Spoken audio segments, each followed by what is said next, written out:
everyone. Today I will show you how to permanently delete your Facebook account. Please follow each step as I show you. Start by opening the Facebook app on your mobile device.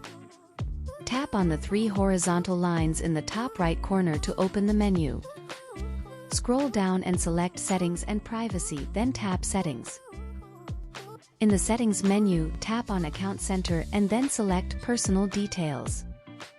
Now tap on Account Ownership and Control. Then select Deactivation and Deletion. Then choose the account you wish to delete if you have multiple accounts associated. Choose Permanently Delete Account and tap Continue to Account Deletion. Then select a reason why you want to delete your account from the options provided. Tap Continue to proceed with the deletion process. Tap Continue again. Facebook will provide information about account deletion. Read this carefully. After reviewing, scroll down and tap Continue to delete account. Enter your password when prompted and confirm the deletion. Your account is now set to be permanently deleted.